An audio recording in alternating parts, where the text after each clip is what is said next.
In today's video, we are going to make a cover page for our drawing files. The cover page is going to include a picture of the assembled puzzle cube, the exploded view showing every part, and a parts list. And so on the screen, I have my drawing file, and it should have 5 different pages. Each page has a different part.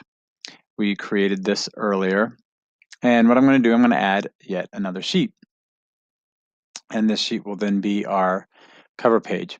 So I'm going to the Place Views tab, and I'm going to choose New Sheet, which of course it puts it here at the very end of the list of pages, and it gave it the same name as my previous sheet. Now you might have noticed my sheets are named based on the color of the part. So this page is called purple. This one is now also purple and is page 6. I didn't go over previously how to rename pages, so we'll do that now. If you right-click on this and edit sheet, there's a place where you can give that sheet a name. And so I'm going to give this sheet a name. I'm going to call it cover, because this is going to be our cover page. Hit OK, and now we see that cover is page 6. But I don't want it to be page 6. I want it to be page 1. And so I'm just going to drag that up, and now it's my first page. So our next task is to actually get our pictures on here. As I said, we want two. We want the exploded view and we want the assembled view. So I'm going to just go to base like normal, like we did for all our parts. But this time I'm going to choose this exploded view that I created previously. So, you want to try to get a good view on this. So I'm going to use this view cube and get the angles changed. This is how I intended it to be viewed when I designed it, so I'm going to go with that. It's awful small, and so I'm going to, again, play with scale here. 1/2 maybe is a little too big. 1/4 was a little too small, so I'm going to try 1/3. Yours may be different. Mine, the pieces are so far spread apart that that's what I need. Now I accidentally forgot to change one option, so I'm actually going to go back in here. I'm going to edit this view again. And I'm going to turn off show trails. I don't want that option on here. And also make sure that you have shaded chosen. So I'll do that. So I have a nice color picture of my parts. And I'm going to do this again. And this time I'm going to choose the assembled view of the cube. So if there it is, the solution. And I'm going to open that. And I'm going to try to get this to match that. So the blue piece is down here. So there's my blue piece. They're both kind of in the lower, the lower front corner of this cube. In this case, this scale is the same as the scale for this, but it just looks too small. So I'm actually going to go ahead and go to, a 1/2 scale. Maybe could even do a 1:1 scale. That seems too big. So I'm going to go 3/4. I like that.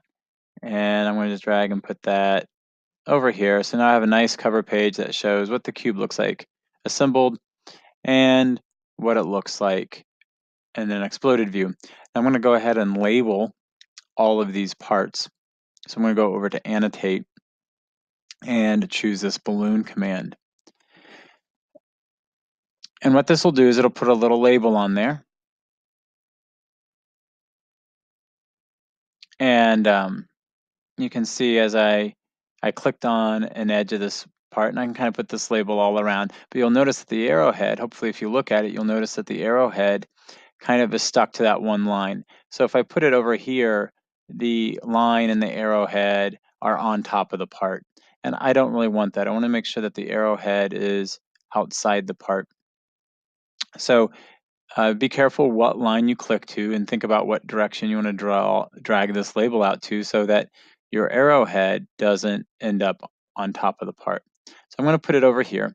The basic process is I'm going to left click, but that doesn't finish it. So then I need to right click and then click continue, and that will put my label down. It automatically gives numbers to your parts.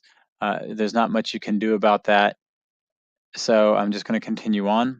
I'm going to click an edge that I think is a good edge, have this arrowhead touching, and come off. Left click, right click, then continue. And do it again. Left click, right click, and then continue. This part, left click, right click, then continue.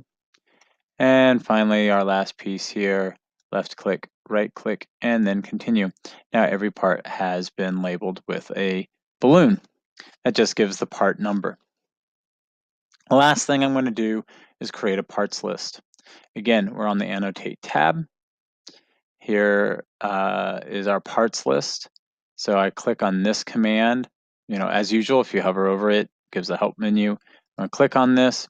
It's going to ask me what I want to make a parts list for. So if I pick on this exploded view, it will create a parts list for all the parts that are in that exploded view, which is what I want to do. So I'm going to click on that. I'm going to hit OK, and I'll put the table right here like that. I'm going to go ahead and edit this table. I don't really like these particular columns, so I'm going to right click on that. I'm going to edit my parts list.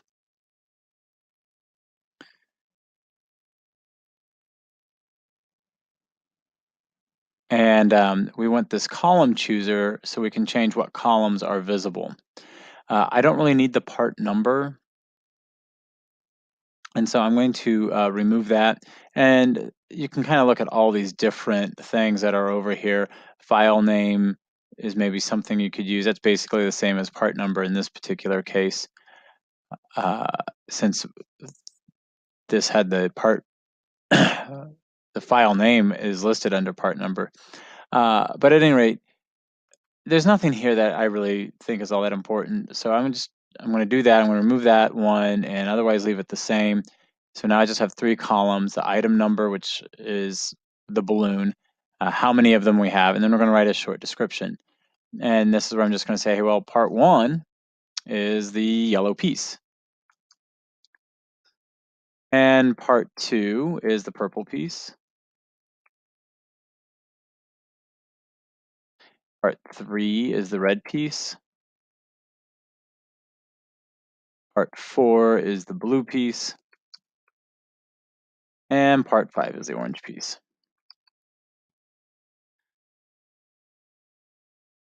Hit apply and OK, and there we go. We now have a cover page that has our solution, our exploded view, and our parts list.